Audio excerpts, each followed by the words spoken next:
हाय। आज हम लोग फिन्ना से क्लास 10th आईसीएससी बोर्ड के लिए कैलोरीमेट्री के एग्जाम क्वेश्चंस प्रैक्टिस करेंगे। अभी हम लोग फर्स्ट एक्सरसाइज कर रहे हैं।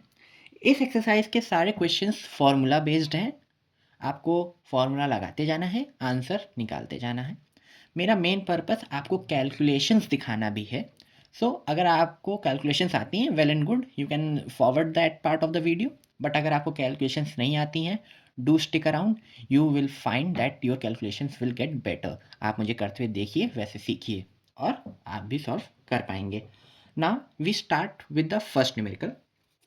The first numerical is by imparting heat to a body, its temperature rises by 15 degree Celsius. इन्होंने rise in temperature दिया है, so rise in temperature is 15 degree Celsius. What is the corresponding rise in temperature on Kelvin scale? Kelvin scale पे rise in temperature क्या होगा? इसका answer बहुत simple है कि change in temperature in degree Celsius is equal to change in temperature in Kelvin, right? तो अगर यहाँ पे 15 डिग्री सेल्सियस का चेंज है, so change in temperature in kelvin भी कितना होगा? 15 केल्विन ही होगा। ये आपका सिंपल आंसर है। अगर आपको कोई एक्सप्लेनेशन चाहिए तो मैं आपको एक छोटे से एग्जाम्पल से करके दिखा देता हूँ। ये सोल्यूशन का पार्ट नहीं, ये केवल समझने के लिए है। फॉर एग्जाम्पल लेट्स से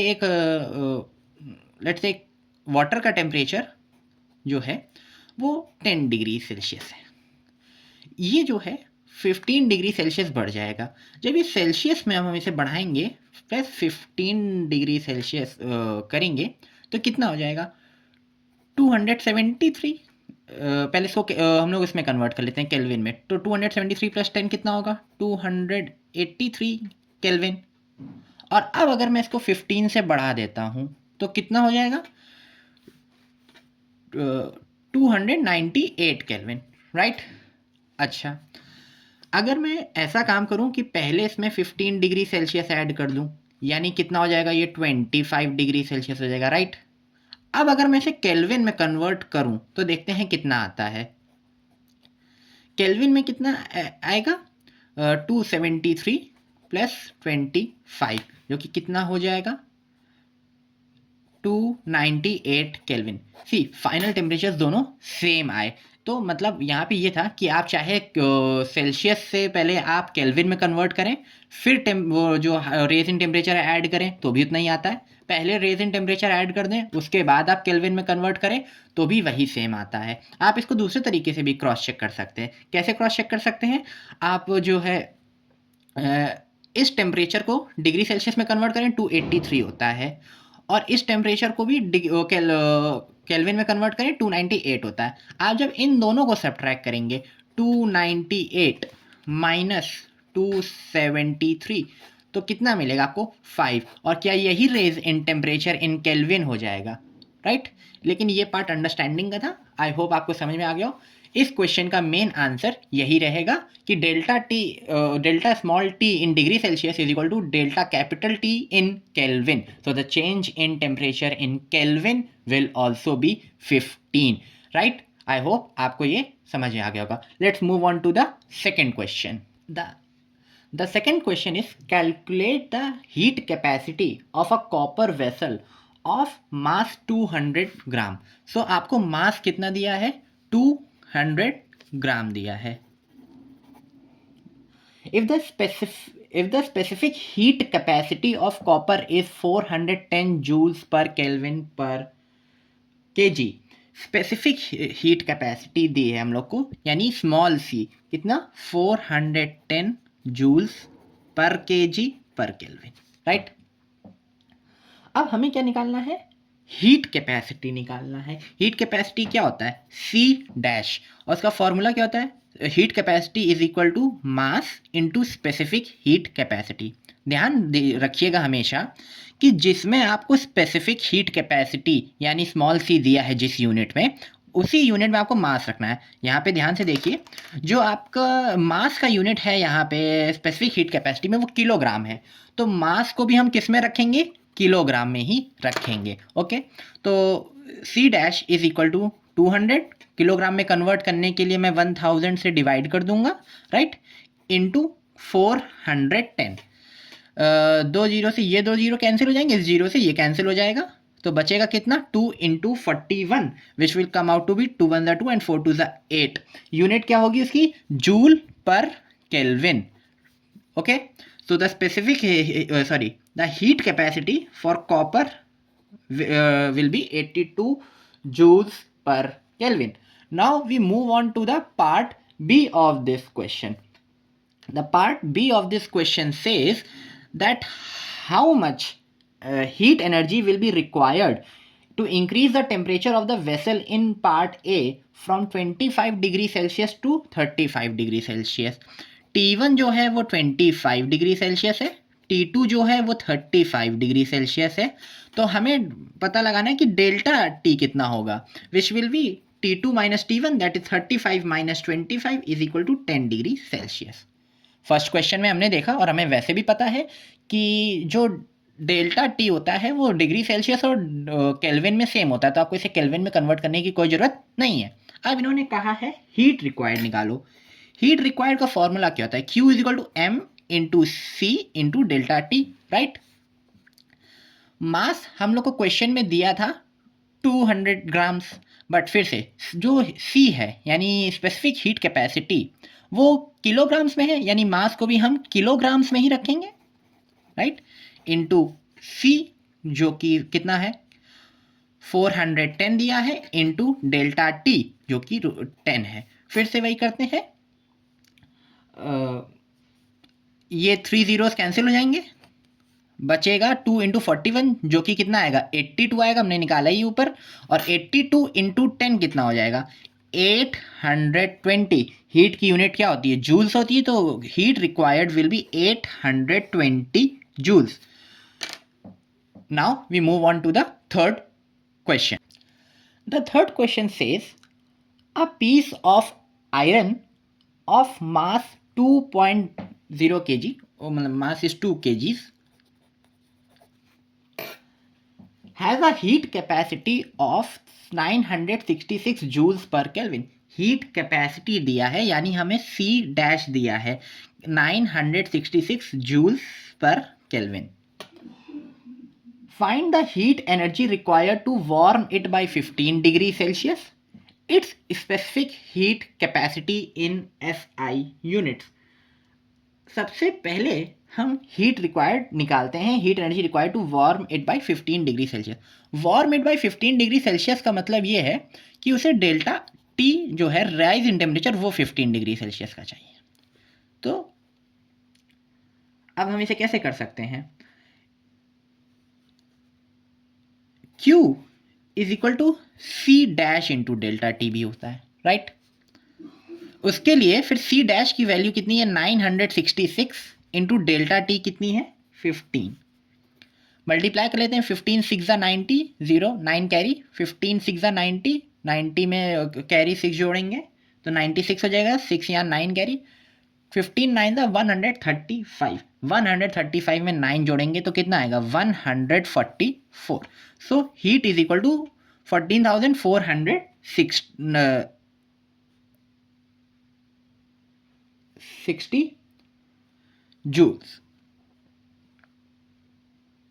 सी ये 9 होगा, ओके, कैलकुलेशंस में, क्योंकि 15 6 90, 0 यहाँ 9 कैरी हो जाएगा, 15 6 90, 90 में 9 जोड़ेंगे 99 आएगा, इसलिए ये 99 होगा, ठीक है, कैलकुलेशन में।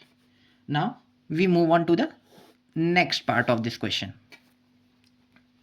It's specific heat capacity in SI unit. Specific heat capacity निकालनी है, हमें पता है सी डैश क्या होता है, एम इंटू सी, यानी मास इंटू स्पेसिफिक हीट कैपेसिटी। तो स्पेसिफिक हीट कैपेसिटी का फॉर्मूला क्या बनेगा, heat capacity upon mass. Heat capacity हम लोग को दे रखी है 966, मास है 2 kg, डिवाइड कर देते हैं, 2 4 8, 1 बचेगा, 2 8 16, 2 3 6, 483। सो the specific heat capacity is 483 joules per kg per Kelvin. I hope ये क्वेश्चन आपको क्लियर है.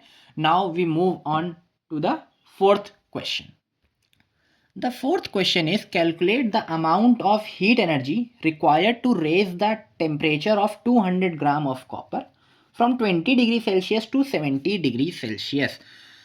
मास हम लोग को दिया है 200 ग्राम्स, राइट.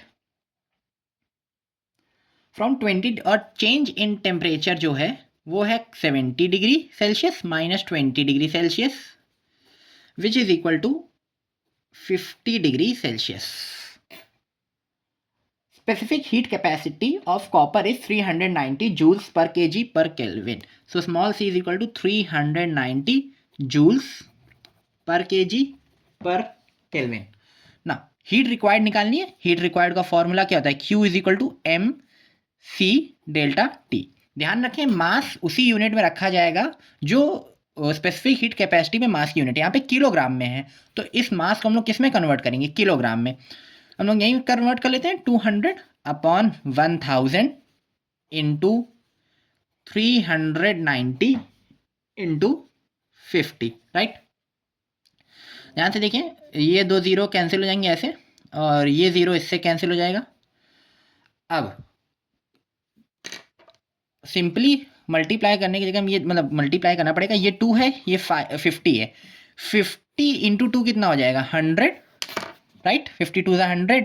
तो 39 into 100 will come out to be 3900 joules. Okay, the heat required is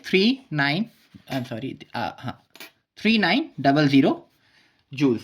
so fourth question हो गया है. बहुत सिंपल था क्वेश्चन. हम लोग को फॉर्मूला अप्लाई करना था, वैल्यूज पुट करनी थी और आंसर मिल गया. Now we move on to the fifth question.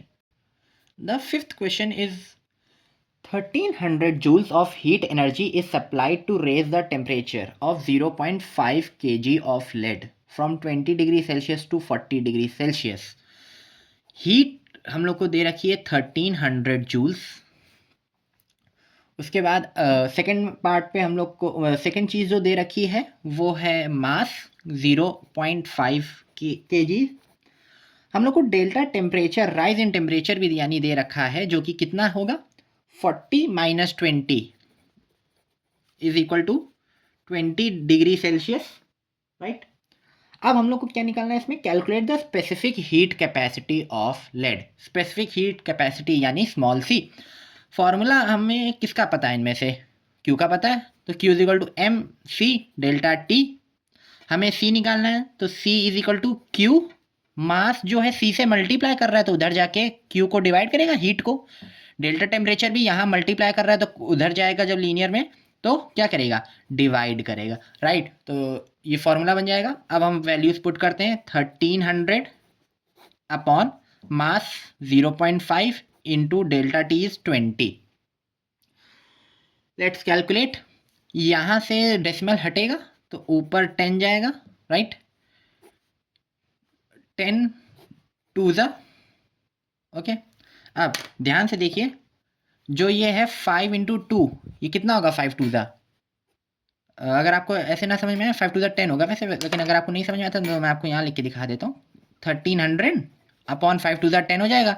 तो ये जीरो यहाँ से कैंसिल हो जाएगा. वही हम यहीं पे कैंसिल कर लेते हैं कि 5 टू ज़ा 10 हो जाता है, जीरो और एक ये जीरो कैंसिल हो जाता है तो 130 आ जाता. तो the specific heat is 130 joules per kg per Kelvin, right.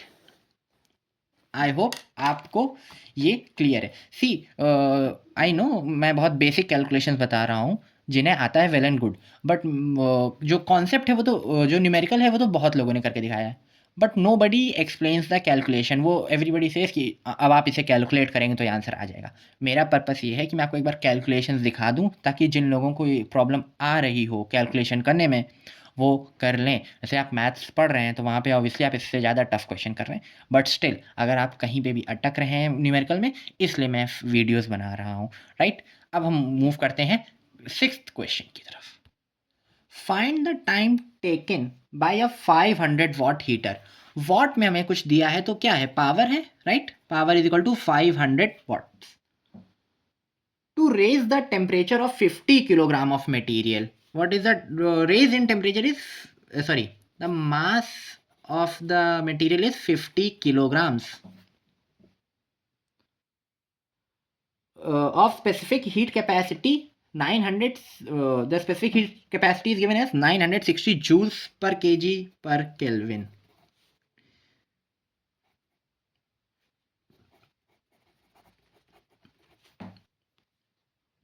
From 18 degrees Celsius to 38 degrees Celsius. So the rise in temperature will be 38 minus 18. It will come out to be 20 degree Celsius, right? So we move on now. Assume that all the heat energy supplied by heater is given to the material. Assumption क्या करना है? That is कि कोई भी loss of heat नहीं है, सारा heat जो है हीटर से वो उस मटेरियल को मिला है.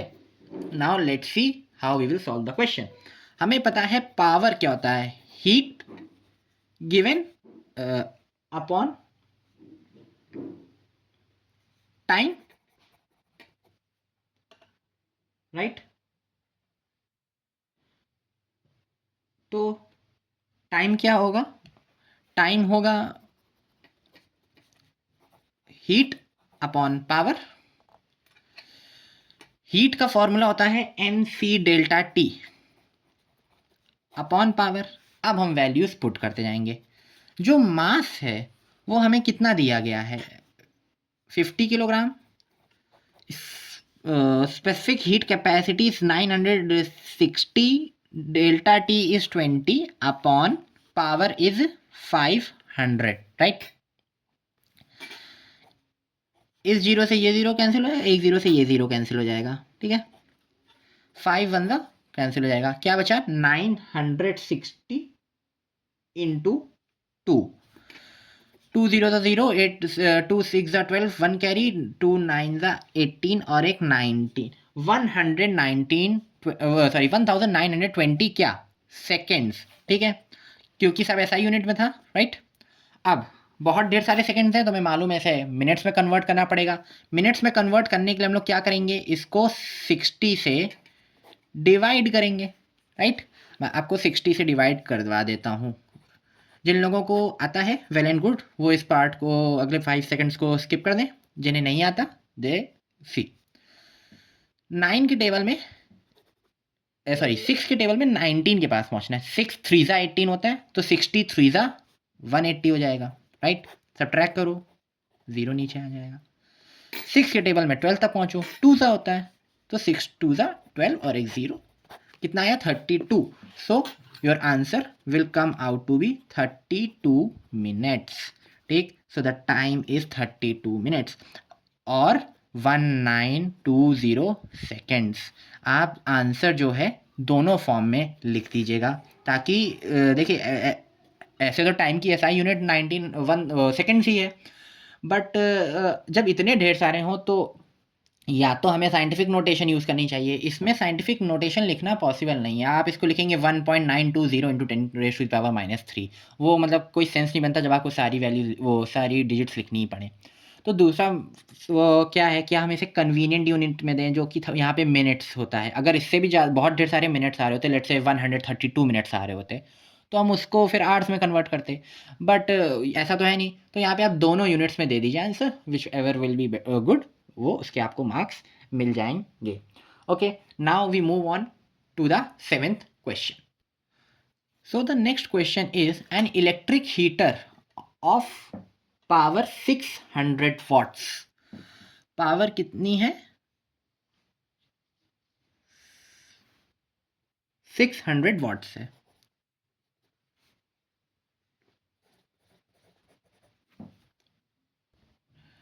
raises the temperature of 4 kg of a liquid. So mass is 4 kg. From 10 degrees Celsius to 15 degrees Celsius in 100 seconds. Delta T is 15 minus 10, which is equal to 5 degrees Celsius, and time is 100 seconds.